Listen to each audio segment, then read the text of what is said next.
And with Jude Cassidy, we proposed the idea for this symposium because 1985 was a turning point for the field in attachment theory and research.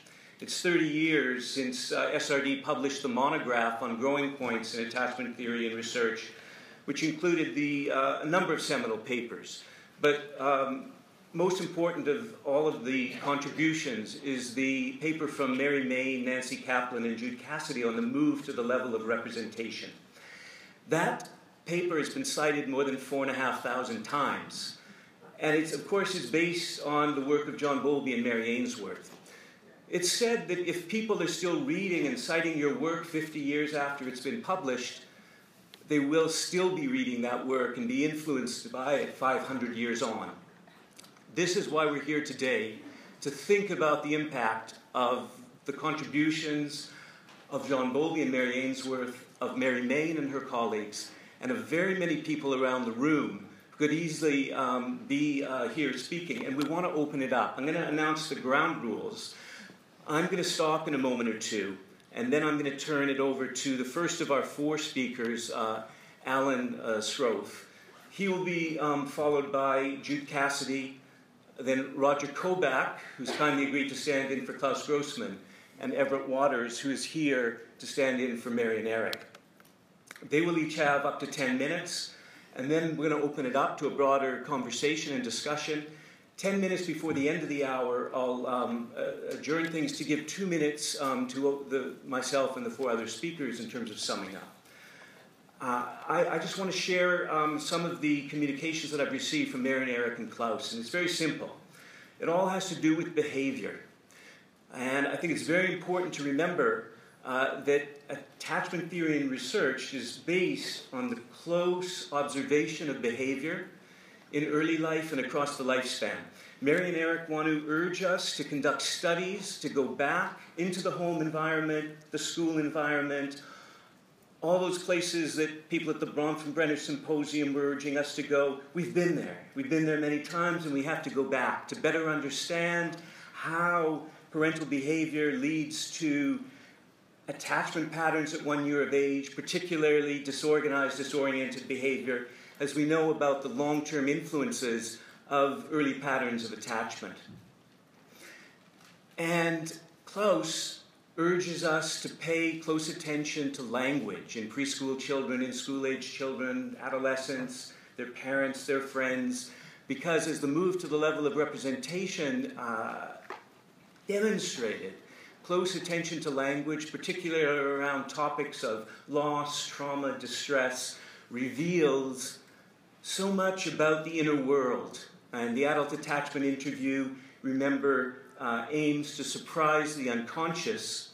I'm going to turn now to Alan Srofe, who pointed out just 2 days ago at the Attachment Pre-Conference that Ernie Hilgard, at the end of his life, many of you will remember reading the Hilgard Intro to Psychology textbooks. He's a towering figure for his field, and Alan pointed out that at the end of his life, he was honored, and his message was, don't forget the unconscious. Alan, 10 minutes.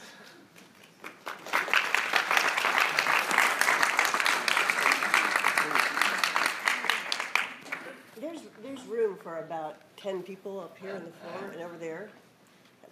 You can snake your way through. There's a lot of room. There's no fire marshal here, is there?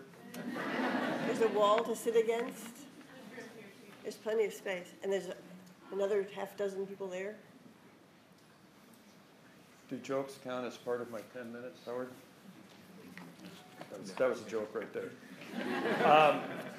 What I want to do is give my view of a brief history of our field, where we began, where we are, where we might go, pointing out some significant moments along the way.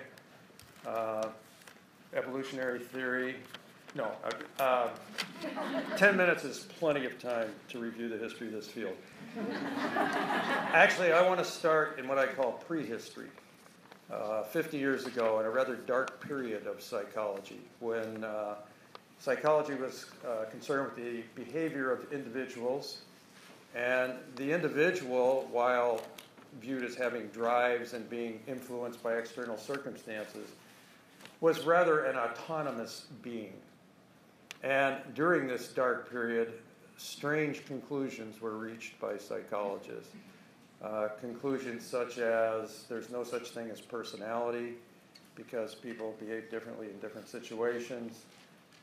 Things like there is no continuity in development because the major longitudinal studies of the 60s found rather little predictability, and especially from infancy forward, there was no predictability. So no continuity, no personality. That was a pretty dark period. I have 3 steps in my overview here, and the move to the level of representation is step 2. I start, in my thinking, with the first move, which was the move to the level of relationships. This is what Bowlby and Ainsworth did for us. It was absolutely a critical change. It begins with the idea that relationships have a reality.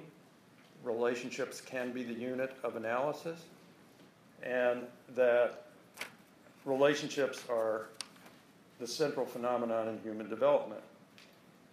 There would be lots of things I could point out that were major moments in this, but what I actually thought I would cite is the dissertation of Everett Waters, which was a stunning piece of work because he showed that while the individual behaviors that constituted the attachment system were not stable over time, the assessments of the relationship quality were stable.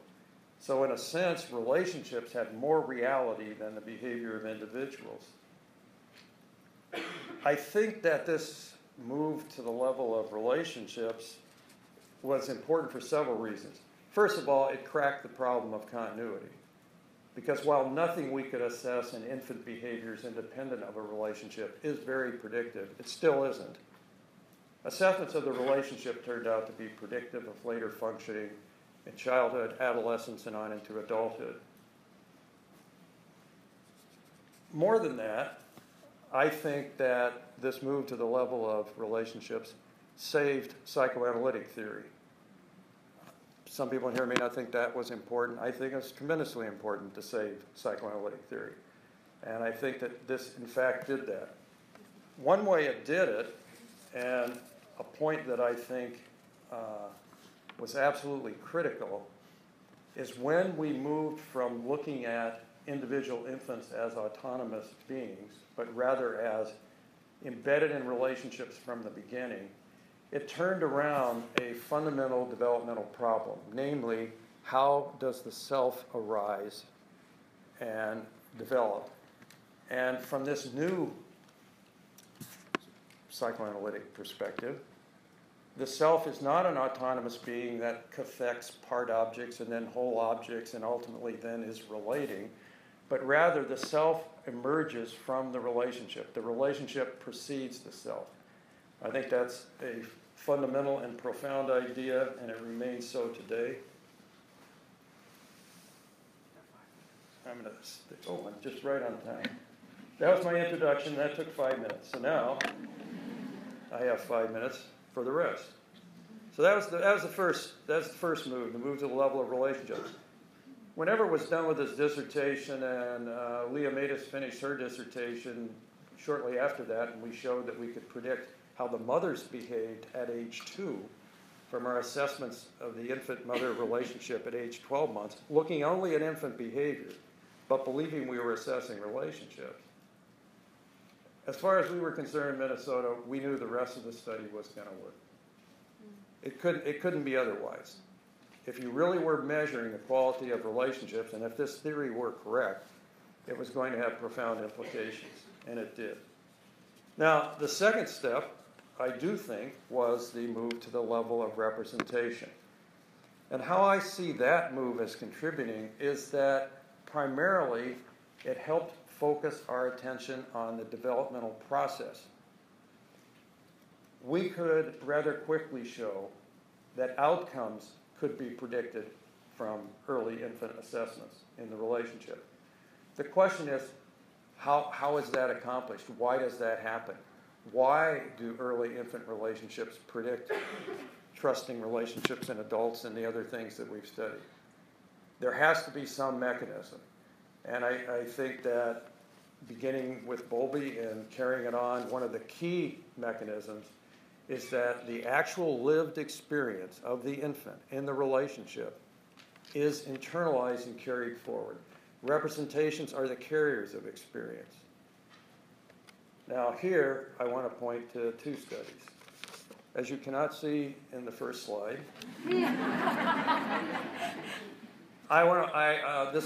we elaborated this at the pre-conference, and I'll be really brief. And that's this idea that the link from disorganized attachment in infancy through dissociation to the adult attachment interview, and from there to frightening parental behavior, and from there back to disorganized in the next infant. You can consider the adult attachment interview as right in the center of that, carrying this forward. The other study that I would point to is the analysis that Elizabeth Carlson did in a paper published in 2004 called The Construction of Experience. And in that analysis, she showed over time that experiences influence representations, but representations would predict subsequent experience and behavior, holding previous behavior constant. Back and forth, experience alters representations, representations frame later experience.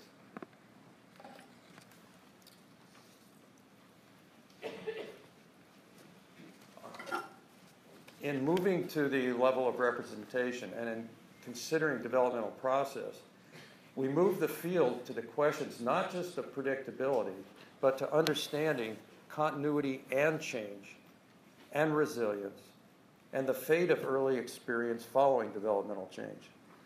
My favorite part of the Minnesota study were the analyses in which we showed that troubled children who had early secure attachments were more likely to remit their problems at later ages. So that despite their changed behavior, the early experiences were preserved and still part of their developmental landscape. Alas, the opposite was also true. Children who had histories of anxious attachment, who were functioning well during a certain phase of development, were more vulnerable to stumbling again. Now, neither of those is written in stone, and nothing we ever found suggested that change couldn't happen and be lasting. But it's also the case that nothing we found ever suggested that early experience is erased. I do not believe it is. I believe it's part of us indefinitely. Okay, my third step, the step I hope we are taking now, and that I would want to urge us to take, and that could be part of our conversation together. I'm naming the move to the level of developmental integration. And in short, what I mean by that is working more to find the place of attachment in the broader developmental landscape.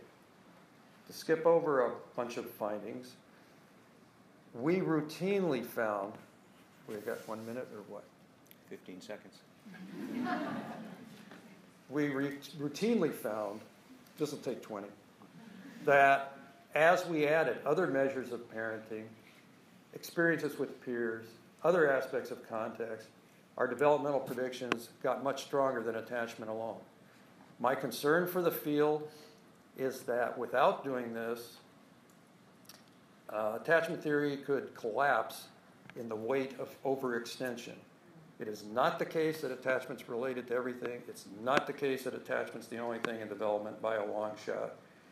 And if we focus on finding the place of attachment in development, we will have done a service to the field. And then I had 4 areas of work that I think should be done. And that would be good stuff for talking about later.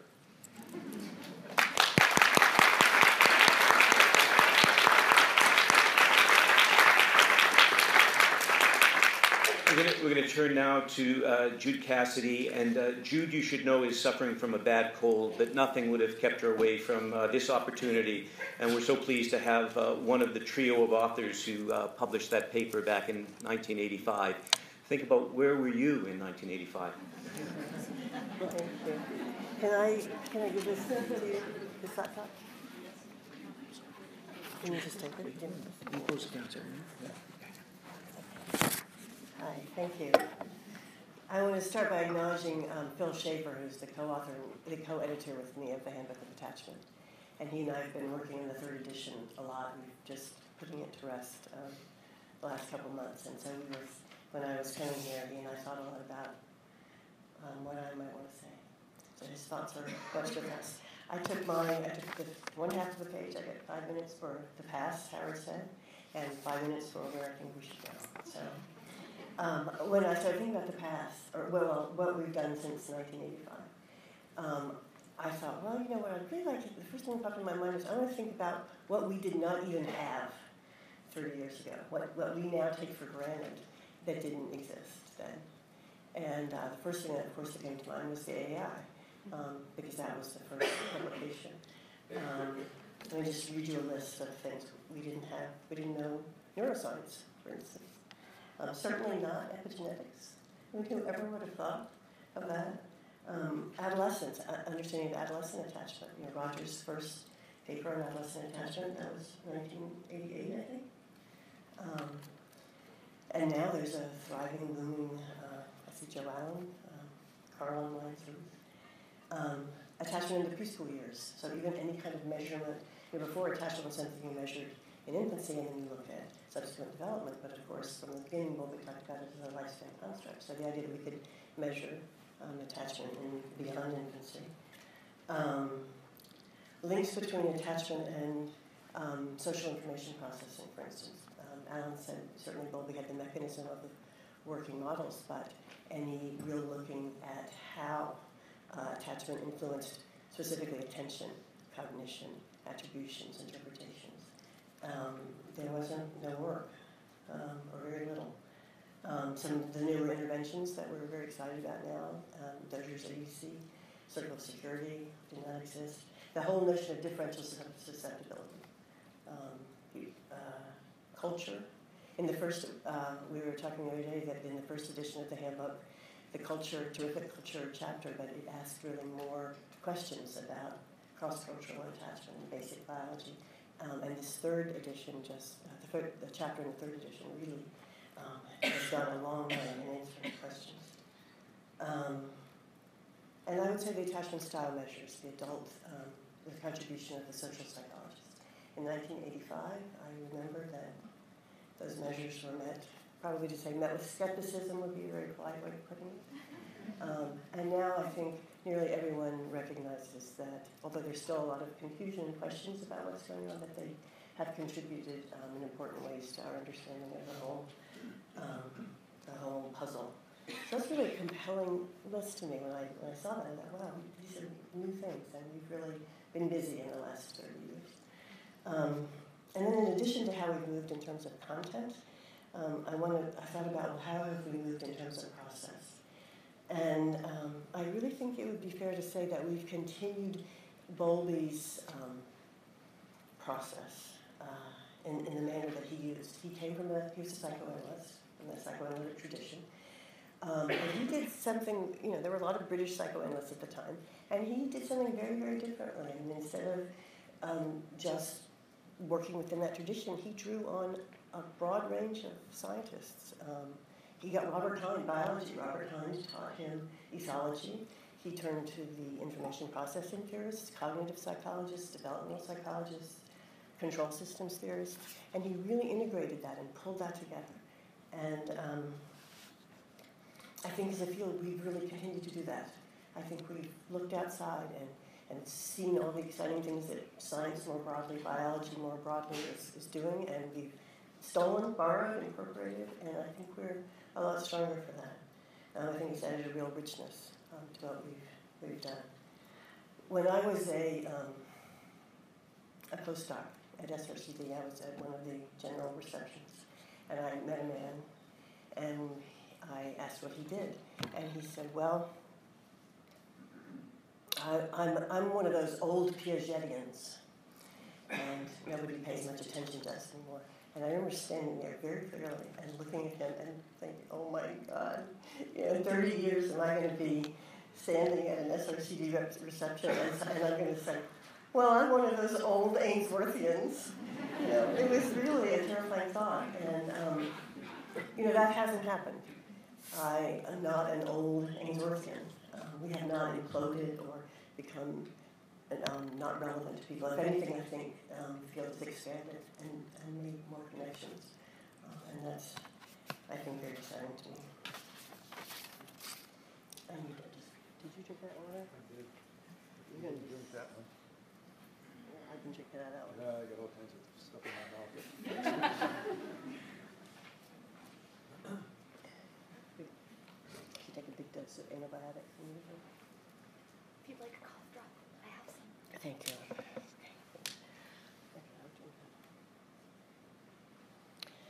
And then in the future, going, is this what I have left? Oh, no, that's 3 minutes. Okay.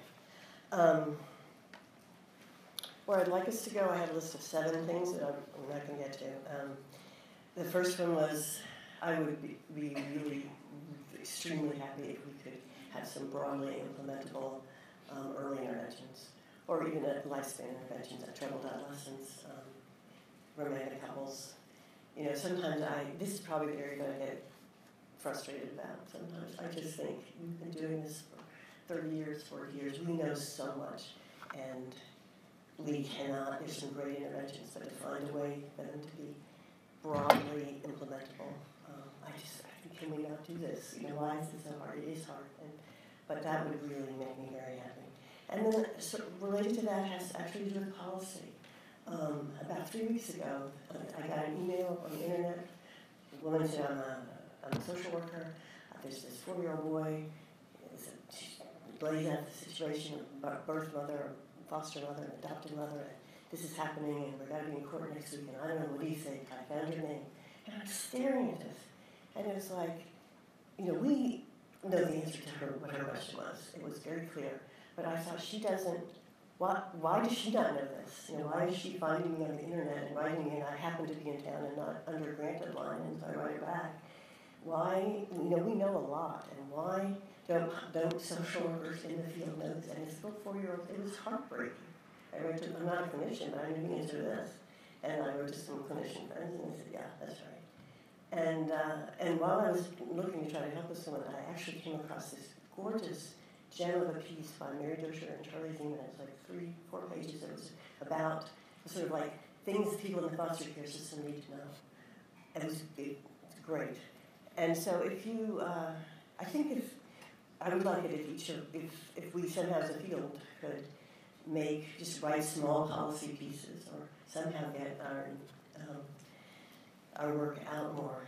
And then the last thing I'll say is quite related to that is actually sometimes I think that maybe we have trouble getting policy and people to pay much attention or as much as we'd like, is maybe it could be more useful if we could give policymakers some data and focus on things that they really do care about. I think they're not sure if they totally care about attachment, but they do care. They care about school readiness. And they care about health and disease risk. And there's a huge, you know, I think the dots are there, and we'll find very soon that early relationships are going to relate to disease risk. And so those are actually 2 new chapters in the new edition of the handbook. We have one on attachment school readiness and one on health risk. So, thank you.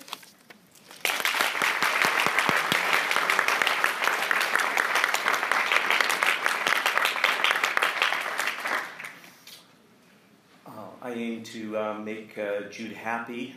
Miriam and I are working on a handbook of attachment-based interventions that will come out next year, and all the interventions that she mentioned will be in there. And it'll be a place to point social workers and people in the field and public policymakers about what do we know to work from an attachment perspective.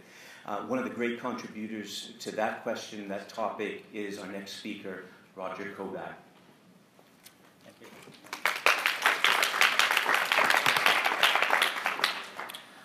I'm going to talk about security, and I'm going to talk about Mary Ainsworth, who really brought security into attachment therapy.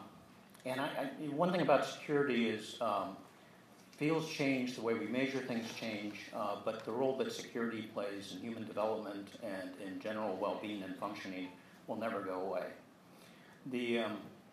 And Ainsworth was just absolutely remarkable in terms of bringing this kind of individual differences approach to Bowlby's theory, which was very rich. And I spent a lot of time thinking about the internal working model construct, which is really the basis on which early experience would be carried forward into later development. Ainsworth, I was talking to Mark Greenberg right before, who worked with Mary when she was at Johns Hopkins, initially teaching Rorschach to clinical students as an adjunct professor, after having been in Uganda, starting this Baltimore study with very little grant funding, and some remarkable people like Mary Main and Inga Bretherton and Everett Waters. Absolutely remarkable. 23 infants. She studied them intensively over the course of the first year of their life, and then did the strange situation. And her quote was, "I always saw the strange situation as validating my home observations, not the home observations validating the strange situation." She had far more confidence in what she observed with her own eyes in the homes with the infants over a prolonged period of time than she did in the strange situation. Which leaves this question, a strange situation became, because it's a nice 20-minute laboratory paradigm, it became really one of our gold standard measures in the field. And it raises the question of what exactly does it measure? And in the simplest terms, it measures infants' expectancies for their caregivers' availability and responsiveness.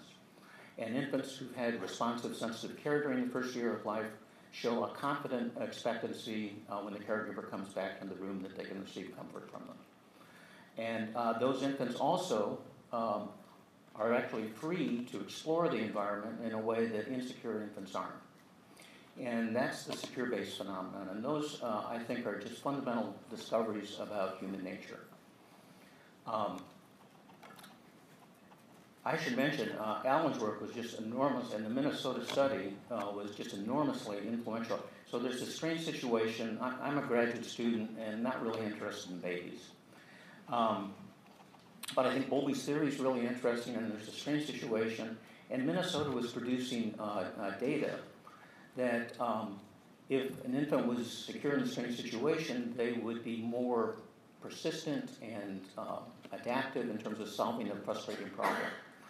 And they would develop better quality peer relationships in preschool. And they would be more resilient and flexible in terms of dealing with stress. And all of this was coming out of Minnesota. And all of it showed that having a secure expectancy for a caregiver's availability and responsiveness, which is what Ainsworth thought she was measuring in the strange situation, would have these really important consequences. And then, frankly, without the adult attachment interview, I probably wouldn't have become an attachment researcher. But now, all of a sudden, there was an interview, and I could use it with adolescents. And what's absolutely amazing about this move to the level of representation, I actually think of it more as a move to the level of discourse, is Mary Main viewed how somebody paid attention to the topics that an interviewer raised in an interview context as a way in which they were deploying their attention and tolerating the kinds of feelings that go with attachment-related episodes that actually predict their freedom to evaluate and flexibly attend to the topics of the conversation.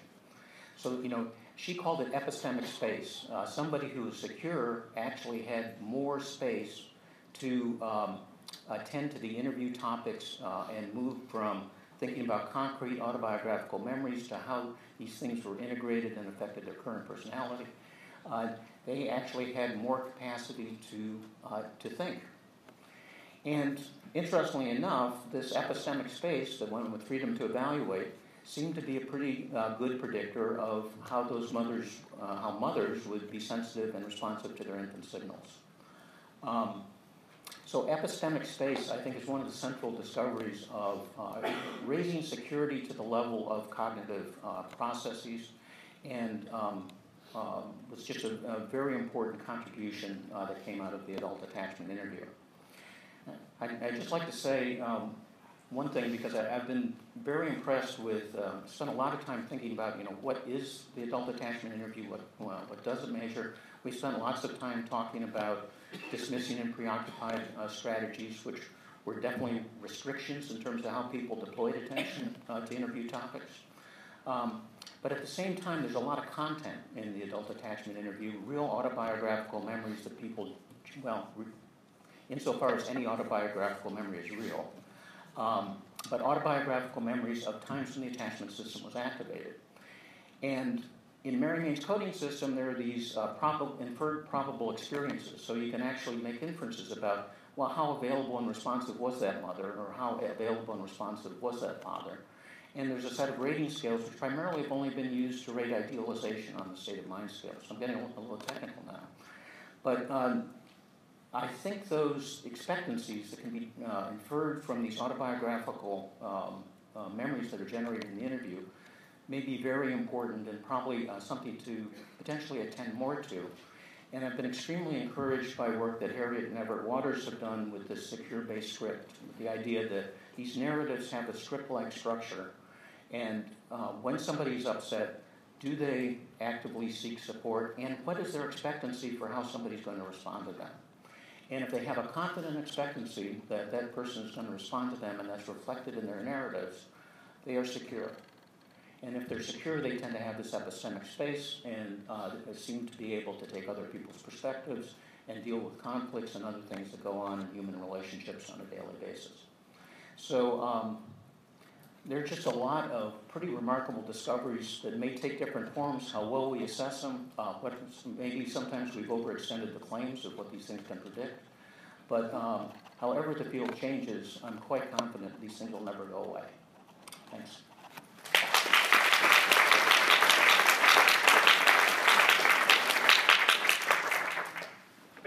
Thank you very much, Roger.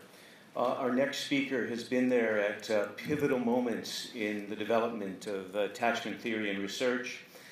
1978, we know the Ainsworth reference. All of you know that Ainsworth worked as part of a team. Ainsworth, Blehar, Waters, and Wall. 78. 85, he was one of the editors with Inga Bretherton of Growing Points in Attachment Theory and Research. 1995, further Growing Points in Attachment Theory and Research. And I'm going to encourage him to think about another monograph I want to recommend he does for SRCD, still further Growing Points, Everett Waters.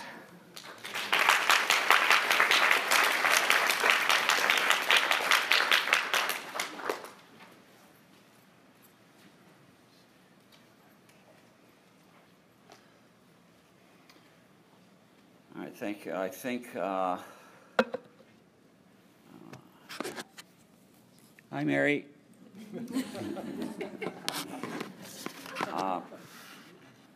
When you're fourth, and everyone, needs to be acknowledged before you start taking your 6 minutes or your 5 minutes, and you end up with only 3. So let me not be totally systematic in that.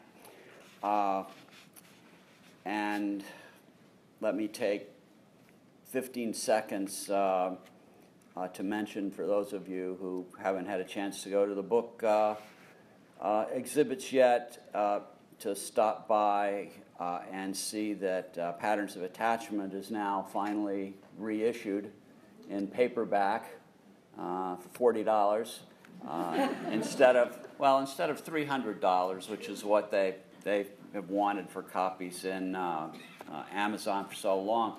There have been generations of students in attachment study who've never held, much less owned, a copy of this book, and it remains very useful. So with the paperbacks out, Inga and Brian Vaughn helped me get that together. We have a new preface, which kind of puts the book in context for new readers, and we've added several new appendices, including, for example, the full text of the maternal sensitivity scales, which have been around in mimeograph for a long time, but not really available for formal use. So that's my bit, selling books, but I was supposed to do it.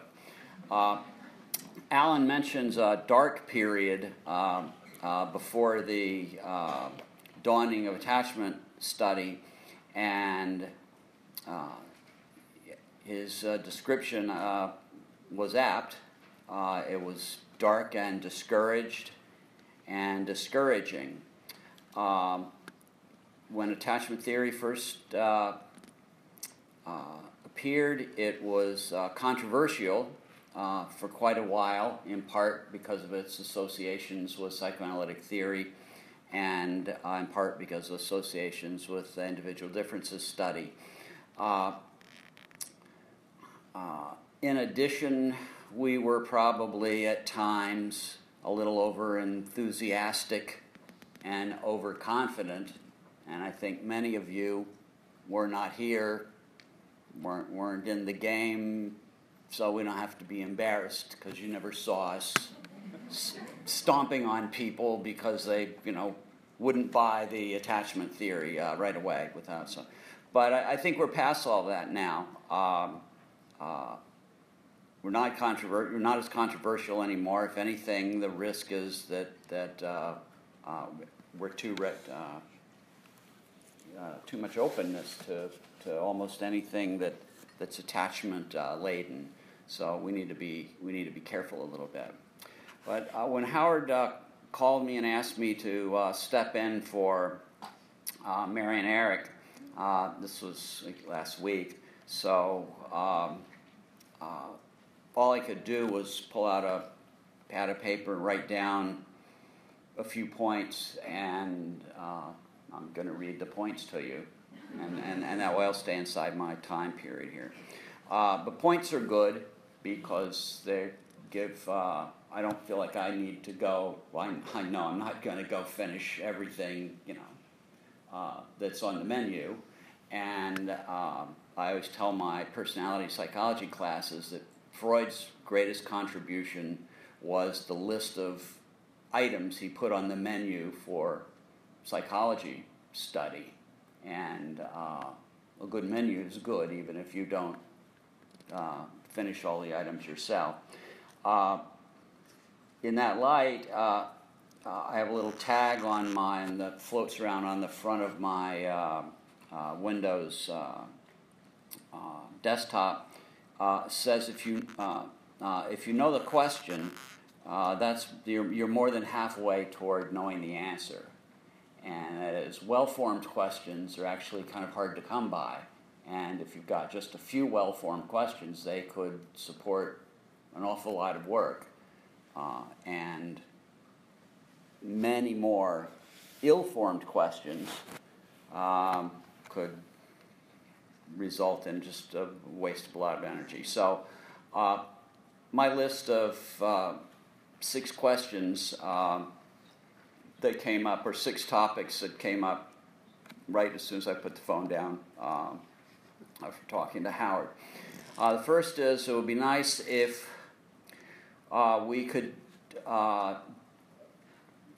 finish up the systematic portrait or analysis of attachment as a secure base relationship across age. That is, we've done a lot of it on infancy.